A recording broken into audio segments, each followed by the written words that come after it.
So this quote, only butterflies can explain how caterpillars come to life, is a quote from a white paper on the Hunger Project written by Werner Erhard. And it has been a quote that has captivated my attention for about 30 years.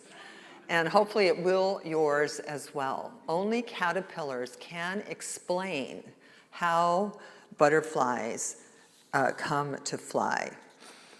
You know, the caterpillar really does look at the butterfly and just goes, what the heck, right? Do you have the visual? What the heck?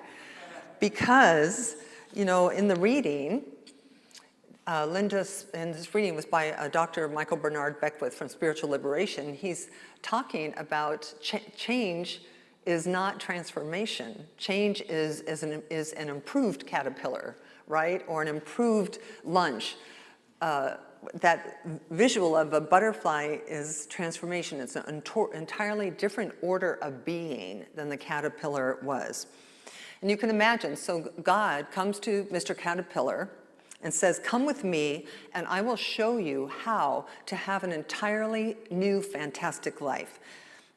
I know you're quite comfortable here munching along on these delicious leaves, and you have your caterpillar family and your caterpillar friends, and I know you know where everything is, but it's all you have to do. This is all you have to do.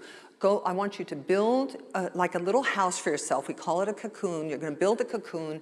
I want you to crawl into the cocoon, and yes, it is true, for about 14 days, your entire body is going to disintegrate into goo, but don't be afraid, don't worry, because I am God Almighty, and I promise you that everything is going to turn out okay. What do you say? So, the caterpillar, of course, says, oh no, absolutely not. What kind of fool do you think I am? My life is just fine here. How do I even know I can trust you? No, thank you for asking, but no. So, and why it's the goo part, right? The goo part trips us up every time. But fortunately for all of the lepidopterists, do you know what that is? It's a person who collects butterflies. Lepidopterist. But fortunately for all of those in the world, the caterpillar has no choice. The caterpillar cannot say no.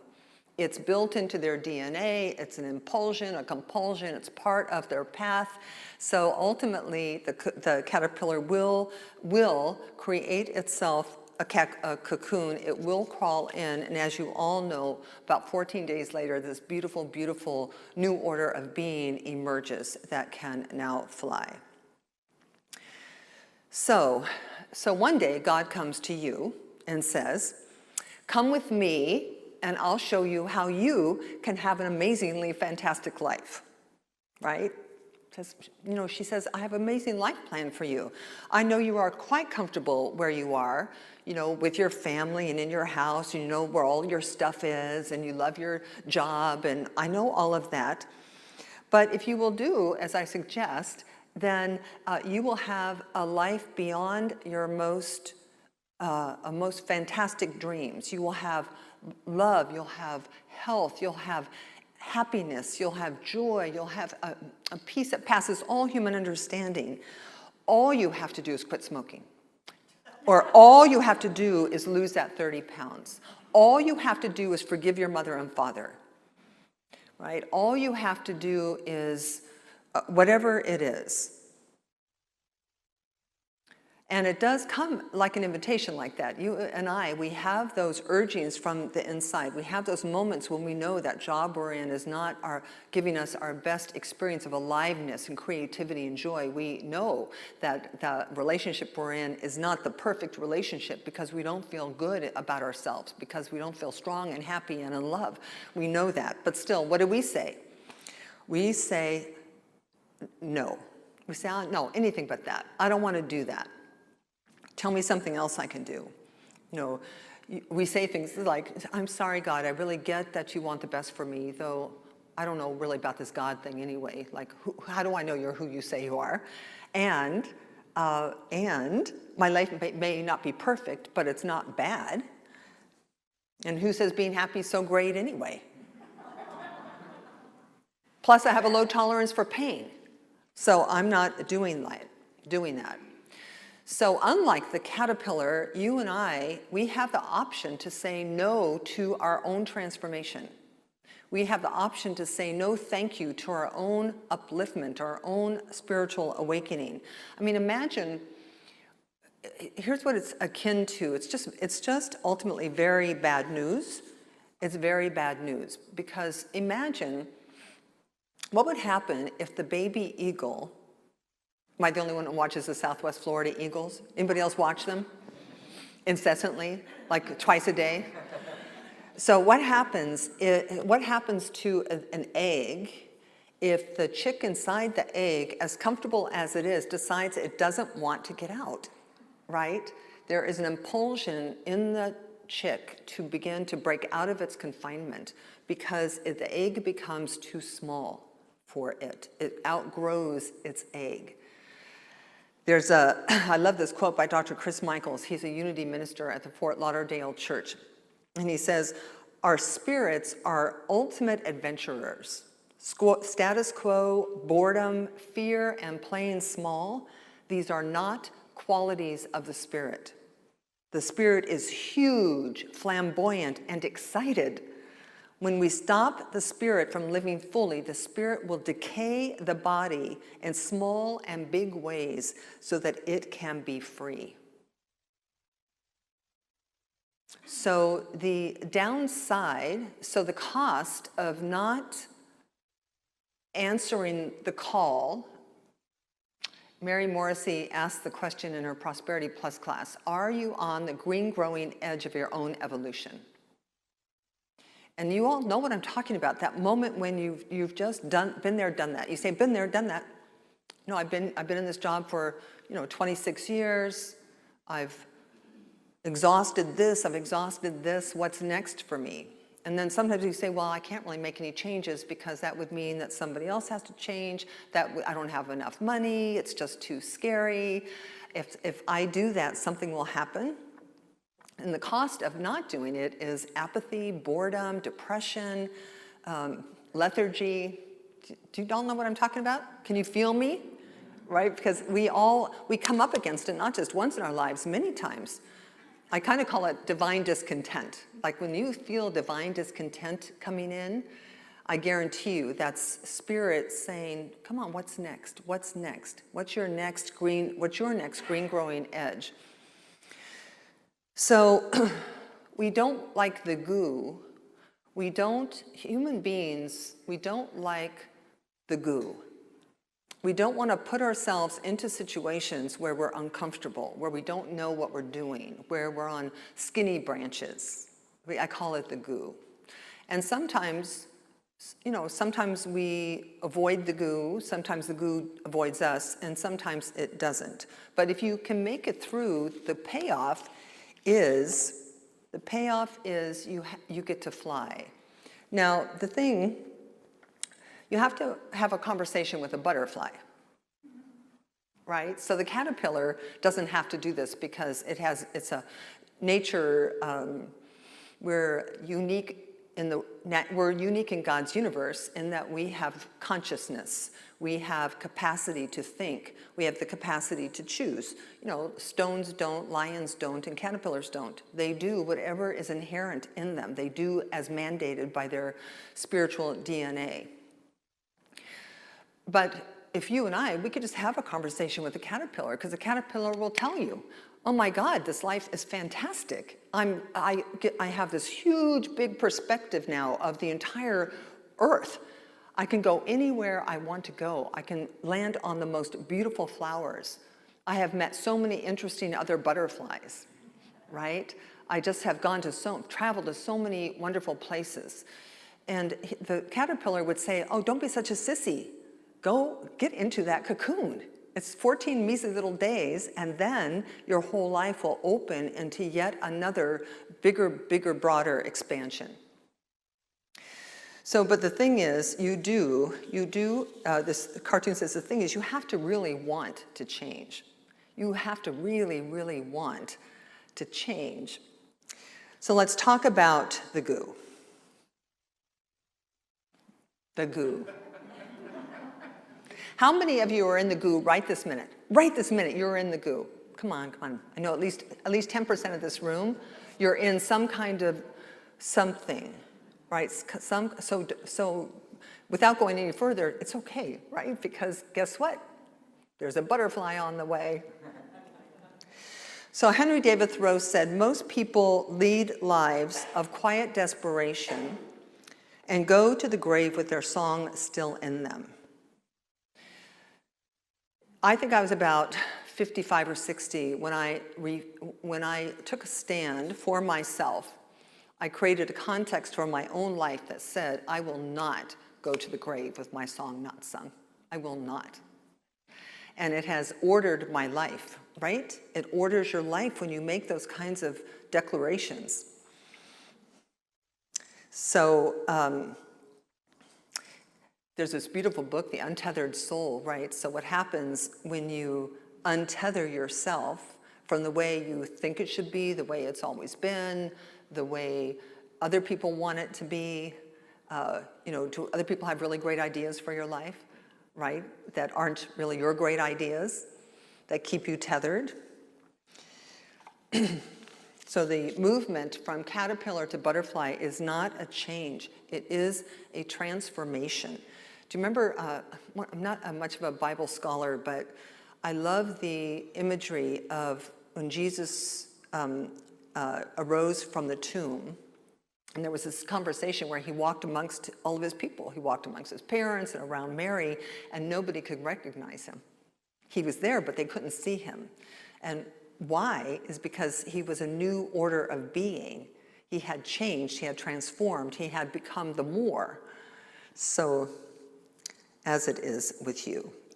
So, Dr. Michael also talks about in life that we are either pulled by vision or pushed by pain. So sometimes some of us get pushed into goo, right? You get a diagnosis, you lose your job, your husband leaves you, your house burns down, whatever life is, there can be goo that comes with it. Or you can be pulled by a vision. You know, I think I talked about this last week too, and probably will again, because it was one of the most transformative experiences that I've had, which was the experience of breaking all of my family mold and all my family history by quitting smoking when I was 45. It sounds silly, but it was major because everyone in my family died of smoking-related illnesses. So I was pretty much on a path towards dying. But I remember I was not pushed by pain. I got no diagnosis of COPD or lung cancer or any of that. I was pulled by a vision of being a person in life who didn't smoke, right? A person in life who chose life, for me, what was life-affirming over life-denying. I remember that one of the last straws was I worked for Loyola Marymount University in a very prestigious position, and I used to go out onto the stoop underneath the chancellor's office and smoke, right? I know, it's hard to imagine. It's like a butterfly becoming a caterpillar again. See, that was a caterpillar thing. So, but I went to this very ritzy cocktail party in the chancellor's office, so it's very ritzy. And he goes, oh, you're one of the little boys who smokes outside of my office. It's like, oh. Boom, danger, Robbie, bad image, bad image. But the point being is to be pulled by a vision, right? That there is a more of you. There's a more of you without that thing that embarrasses you, a more of you without that thing that drags you down, a more of you without that thing that is robbing you of your happiness or robbing you of your peace of mind. My mother would say something like that all of us, we would always go kicking and screaming everywhere, even if it was for our own good, right? So there are some strategies for the goo when you're in the goo, and it's one of the things I love about a spiritual community, because spiritual community is a strategy to get yourself around other people who have tolerance for people who are going through the goo, right? Tolerance for people who can't, who aren't, for a little bit, that 14 days you're in the cocoon, it's not very pleasant. You're in pain, you may be sobbing and crying, you may be experiencing a deep selfishness, right? Like you don't have time for another person. You don't have time to take care of anyone else. You're taking care of yourself. In a spiritual community, we have the space to live our lives every minute of every day, from cradle to grave. Like today, you're on top of the world and we help. Today, you're at the bottom of the world and you're helped. So one is to find a group of people who you can go through the goo with. Radical self-care is a strategy for goo. Radical self-care: take a bath, drink some tea, come to the Mother's Day wise women's tea, take a walk, buy a new dress. Do you know how happy a cute pair of shoes can make you? Right? Find a spiritual counselor or a trusted confidant that you can talk to. Like you can say what's in your heart. Our prayer chaplains, listen, I know this community doesn't get prayed for much yet. It is my goal that all of you will be rushing to get a 1-minute miracle from our prayer chaplains, because do you know what prayer chaplains do? Or in religious science, they're called practitioners. They listen to you without judgment. They hear you without judgment, because you could say anything and they're not going to say, oh, what a terrible person, because everybody goes through goo. And their job is to know the truth for you, that there is a way out of this cocoon you're in. So do that. Cultivate curiosity. Increase your interest in your higher self. Because in here, to know God is not enough. We have to walk the God walk. And we have to talk the God talk, right? Even our purpose statement, we're not interested in merely a theoretical understanding of our oneness and unity with God. We're interested in living it, in feeling it. Yes? Yeah. All right.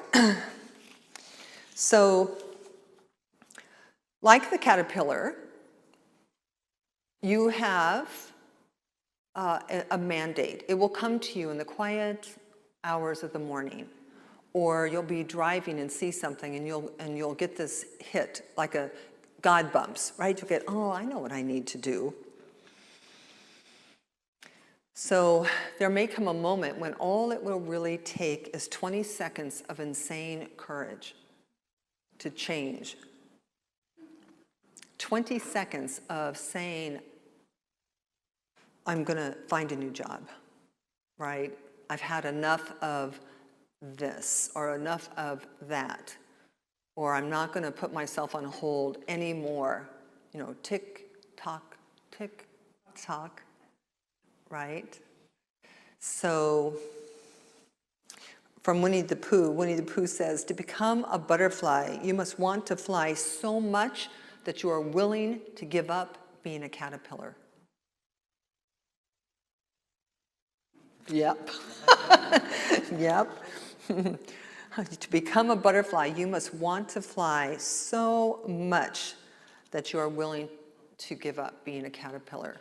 And listen, this is all about aliveness. This Thoreau quote about quiet desperation. And it may not be you. If you're here, you're involved in your spiritual growth. You're involved in the spiritual community to some degree or another. Some of you have been coming here for 30 years. Some of you might be here for the first time today. The goo brings people on first days, by the way. When somebody comes on the first day, more often than not, the goo is bringing them, right? So you're not expected to be happy and dance up and down. In fact, most of the gooers are in the back row crying. That's where I was for my first year. But hopefully, you're here. So, this quote by Veronica Roth says, personal transformation can and does have global effects. As we go, so goes the world, for the world is us. The revolution that will save the world is ultimately a personal one. Now, I will always try to find writings and readings and quotes for you that begin to point us to who we are as a we, because it's just truly insufficient to live our lives in isolation. That the personal change is necessary for global change. And, I've spent 70 years listening to people complain about everything, as have you. Maybe not 70, but whatever, complain about the economy, complain about governments, complain about world hunger, complain about, but we can't complain, really, if we're not changing. So we have to change. We have to really step into this idea. As Michael Beckwith says, we are here to serve an emerging paradigm of love and connectedness. So I will say to you that transformation is completely natural. It's in you like it's in the caterpillar. It's in you. I mean, can you imagine, if you remember yourself, well, you have a little baby. So you have a little baby, and in about 20 years, that baby's going to look like a 20-year-old sitting here, right? That there is no staying the same, that we are always outgrowing the egg. We're always pecking our way into our next expression. And we don't live that way. We live as if we're supposed to get, us four and no more, get our house, our picket fence, our 401k, and then make it, slide in without anything changing. Don't change anything. Everything's good. Everything's good. And if something changes, then we're all in a kerfuffle, right? One of my favorite words, kerfuffle. I have a brother who's 56 who has been he's been at the same job for, 35 years. He's been married for 35 years. So it's all really great. But I talked to him the other day and he got laid off. To which I said, congratulations. I said, yay, you. Right? And he goes, well, I don't know, we'll see. It's like, indeed. Because I promise you, it's just a good thing. So when in doubt, when you're not sure if you should exercise your desire for 20 seconds of insane courage, whether that's going on that trip, whether that's getting married, whether that's getting divorced, whether that's spending that money on that world, whatever it is, just make sure you find a butterfly and have a conversation first, right? So you don't want to let your fears run your life. You want to let your vision run your life. And you want to have faith in this thing that we believe in. We believe in God. We believe in good. We believe in a universe that conspires for our happiness. We believe that things work together for the greater good of all. We believe that if it's happening to me, it's happening for me. These are things we say we believe. But we don't want a theoretical understanding of them. We want to live them. So when you feel it, talk to a butterfly, and then just say yes. Yes? Yes. So it is. Do. All right, let's pray about this.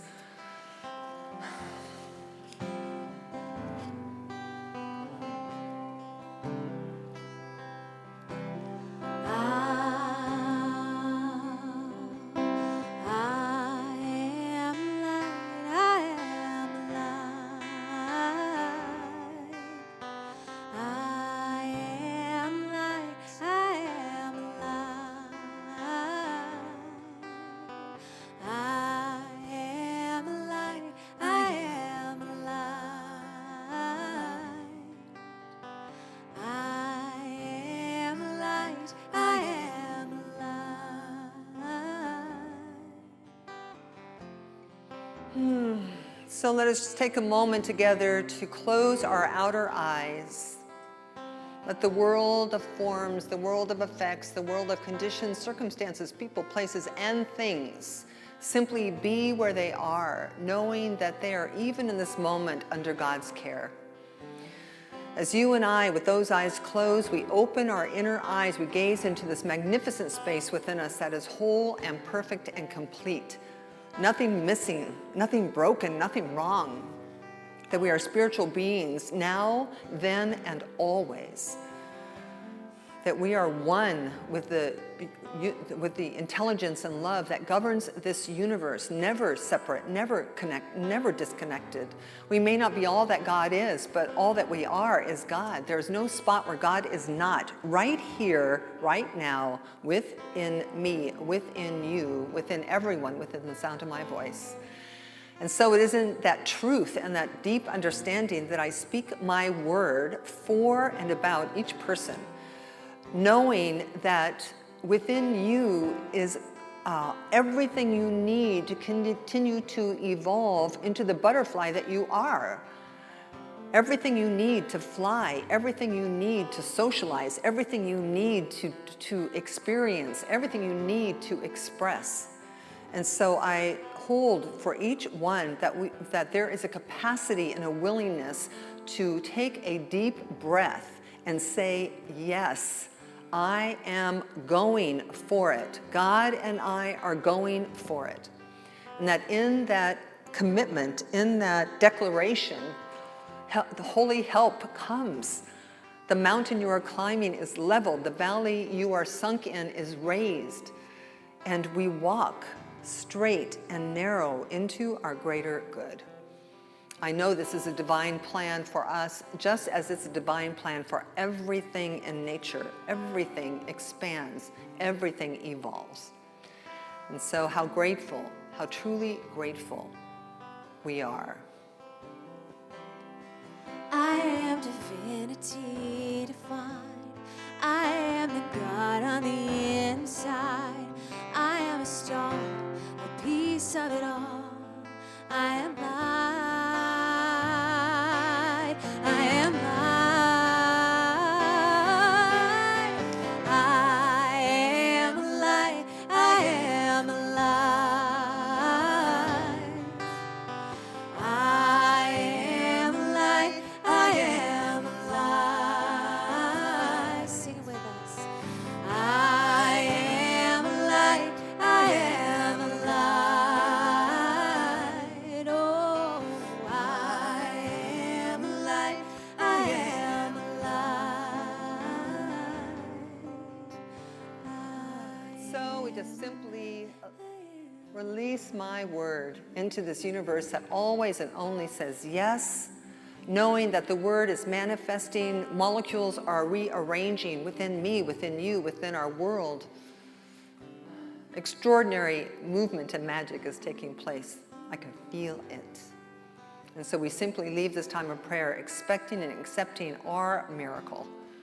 And we just let this be, we let this be together by saying, and so it is. Amen.